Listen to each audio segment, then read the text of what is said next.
करीब 1,76,000 रुपए के ऑल टाइम हाई के बाद से सोने की कीमत में लगातार उतार चढ़ाव हो रही है। कयास लगाए जा रहे हैं कि सोने का भाव अब 1 लाख रुपए से नीचे तक आ सकता है। नमस्कार, मैं हूं आपके साथ ममता तिवारी। आप देख रहे हैं न्यूज़ 18 का डिजिटल प्लेटफॉर्म।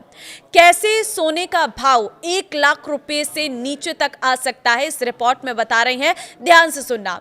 देखिए, सोने की इस गिरावट के पीछे रूस का अमेरिका को दिया एक ऑफर माना जा रहा है।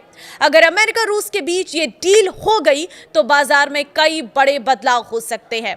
तो सबसे पहले वो डील जानना आपके लिए बहुत जरूरी है जो रूस और अमेरिका के बीच में होने जा रही है, जिससे पूरी तरह से सोने और चांदी के भाव की कीमतों में बदलाव आने वाला है। रूस जल्द ही व्यापार के लिए अमेरिकी डॉलर का इस्तेमाल शुरू कर सकता है। ब्लूमबर्ग के मुताबिक रूस यूक्रेन युद्ध के खत्म होने के बाद रूस ने अमेरिका के साथ डील करने के लिए एक प्रस्ताव तैयार किया है। इसमें 7 पॉइंट हैं जिन पर रूस अमेरिका की सहमति बन सकती है। इनमें से एक है फिर से डॉलर का इस्तेमाल शुरू करना। रूस जो डॉलर के बजाय साझेदार देशों से लोकल करेंसी में ट्रेड करता है, अब वो डॉलर सेटलमेंट सिस्टम पर वापस आने की सोच रहा है। इसमें तेल और नेचुरल गैस खरीदने के लिए भी डॉलर का इस्तेमाल शामिल होगा। तो ये प्रपोजल रूस के सीनियर अधिकारियों के बीच साझा किया गया है। और अब आपको बताते हैं कि दोनों देशों के बीच जो संभावित डील है वो कौन कौन सी है। पहली तो है एविएशन डील, दूसरी है एनर्जी पार्टनरशिप, तीसरी है बाजार खोलना, चौथी है न्यूक्लियर और एआई। इसी के साथ ही डॉलर में व्यापार, मिनरल डील, क्लाइमेट चेंज। तो ये 7 डील ऐसी हैं जो अमेरिका और रूस के बीच में हो सकती हैं और इन्हीं दोनों डीलों पर टिकी है आगे की पूरी बाजार की रणनीति। रूस ने डॉलर का इस्तेमाल बंद क्यों किया था और अब क्यों शुरू करना चाहता है, ये भी आप समझिए। देखिए, दूसरे विश्व युद्ध के बाद डॉलर ग्लोबल करेंसी बनकर उभरा। आज दुनिया भर में व्यापार के लिए सबसे अधिक इस्तेमाल डॉलर का होता है, लेकिन रूस अपनी करेंसी रूबेल से ग्लोबल ट्रेड करता है। दरअसल डॉलर में कारोबार करने के लिए दुनिया भर के देश अमेरिका ट्रेजरी के बॉन्ड खरीदकर अपने पास रखते हैं। बॉन्ड यानी वादा, यानी अमेरिका सरकार बॉन्ड खरीदने वालों से एक तय समय में तय रकम ब्याज के रूप में देने का वादा करती है। 2022 में अमेरिका ने इसी तरह खरीदे गए बॉन्ड्स को जब्त कर लिया और ब्याज तो दूर, मूल रकम भी लौटाने से इनकार कर दिया। इसके बाद से ही रूस समेत दुनिया भर के तमाम देशों ने अपने फॉरेन रिजर्व में डॉलर कम करके सोना खरीदना, सोना रखना शुरू कर दिया। जैसे भारत और चीन, अमेरिका की लगाई पाबंदियों के चलते रूस पश्चिमी देशों से ट्रेड नहीं कर पा रहा है। इससे नेचुरल गैस का कारोबार करने वाली रूसी कंपनियां घाटे में चल रही हैं। उनकी इकोनॉमी का भी खस्ता हाल है। ऐसे में रूस फिर से अमेरिकी डॉलर में व्यापार कर अपनी अर्थव्यवस्था, ट्रेड और फॉरेन रिलेशंस को सुधारना चाहता है।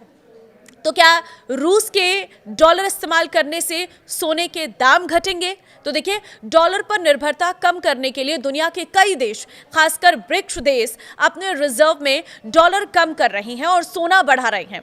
2005 में भारत के फॉरेन रिजर्व में सिर्फ 4.3% गोल्ड था, जो 2025 में बढ़कर 15% हो गया है। 2000 से 2025 के बीच चीन का गोल्ड रिजर्व 443% बढ़ा है और ब्राजील ने 2025 में 16 टन सोना खरीदा है। इससे पहले 4 सालों में उसने कोई सोना नहीं खरीदा था। तो एक्सपर्ट्स का कहना है कि रूस के फैसले के बाद डी-डॉलराइजेशन की प्रक्रिया में बड़ा बदलाव आएगा। दुनिया भर के सेंट्रल बैंक घबराकर तेजी से गोल्ड रिजर्व कम कर सकते हैं। इससे मार्केट में सोने की सप्लाई बढ़ जाएगी। जब मार्केट में किसी चीज की सप्लाई डिमांड से ज्यादा हो जाती है तो उनके दाम गिरने लगते हैं। सोने के साथ ही आने वाले दिनों में ऐसा हो सकता है। देश के सेंट्रल बैंक सोना खरीदना कम कर सकते हैं। इससे सोने के दाम में भारी गिरावट आ सकती है। संभावना है कि सेंट्रल बैंक अपना सोना मार्केट में बेचने भी लगेंगे। तो क्या सच में सोना 1 लाख से कम होने वाला है? तो देखिए, एक्सपर्ट्स का कहना है कि भारत में सोना पहले ही अपने ऑल टाइम हाई से 15% कम हो गया है और अभी इसके और गिरने की संभावना है। भारत में सोना 1 लाख प्रति किलोग्राम से कम हो सकता है। 2027 तक भारत में प्रति 10 ग्राम सोना 90,000 से 1 लाख रुपए के बीच सेटल हो सकता है। सोने की कीमतों में उतार चढ़ाव की अन्य संभावनाएं भी बताते हैं। सोने की कीमत कम होने से लोग लॉन्ग टर्म इन्वेस्टमेंट के लिए सोने में निवेश बढ़ा सकते हैं। परमाणु हथियार के मामले में अमेरिका और ईरान का मुद्दा अभी सुलझा नहीं है। इन बातों से सोने की कीमतों को पुश भी मिल सकता है।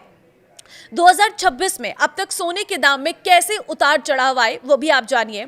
Indian Boolean and jewellers association यानी IBJA के मुताबिक 1 जनवरी 2025 को 10 ग्राम 24 कैरेट सोने की कीमत 76,162 रुपए थी, जो तब भारत में ऑल टाइम हाई थी। साल खत्म होते होते सोना 1,33,000 रुपए के पार पहुंच गया। सोने में ये तेजी 2026 में भी जारी रही।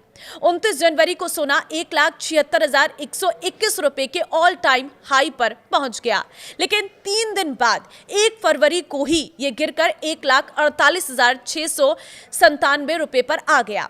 12 फरवरी को रूस अमेरिका की डील की खबर आने के बाद इंटरनेशनल मार्केट में सोना 3% तक गिर गया है, 3% तक गिर गया है।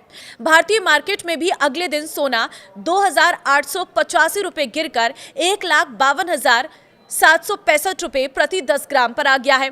हालांकि 16 जनवरी को जब बाजार खुला तो सोने में 1,315 रुपए की बढ़ोतरी हुई, 1,54,080 पर यह पहुंच गया है। तो इस तरह से सोने के भाव में उतार चढ़ाव देखने को मिला। 2026 में खास तौर पर सोने की कीमतों में काफी ज्यादा उतार चढ़ाव देखने को मिला है। अब सीधे सबकी नजरें टिकी है अमेरिका और रूस के बीच होने वाली उस डील पर। अगर ये डील फाइनल हो जाती है, अगर रूस एक बार फिर से डॉलर पर व्यापार करने लग जाता है, तो कहीं ना कहीं सोने की कीमतों में एक भारी गिरावट देखने को मिल सकती है। तो जिन लोगों की पहुंच से सोना दूर हो गया था, उनकी पहुंच में ये सोना आ जाएगा, लेकिन जिन्होंने अपना पूरा पैसा सोने में इन्वेस्ट कर दिया था, उनके लिए उनकी राह थोड़ी मुश्किल जरूर हो सकती है। लेकिन ये फिलहाल आकलन है। अब ये अमेरिका और रूस के बीच होने वाली डील पर टिका हुआ है। जैसे ही उस डील पर कोई चर्चा शुरू होती है, दोनों देशों के बीच में बैठकें होती हैं और दोनों देशों के बीच में डील पक्की होने लगती है, वैसे ही मार्केट में इसका असर देखने को मिल सकता है। हालांकि यह भी अनुमान है, इसके लिए कोई स्पष्टीकरण यहाँ पर हमने नहीं दिया है। ये बस एक अनुमान के हिसाब से आपको जानकारी दी गई है कि सोना इस हद तक भी गिर सकता है और आपकी पहुंच में आ सकता है। फिलहाल इस वीडियो को शेयर कर देना सभी लोगों के साथ, ताकि बाजार में हो रहे उतार चढ़ाव में सभी लोग इन्वेस्टमेंट करने से पहले एक बार सोचें और तभी जाकर किसी भी शेयर को खरीदें या सोने चांदी में इन्वेस्ट करें। नमस्कार।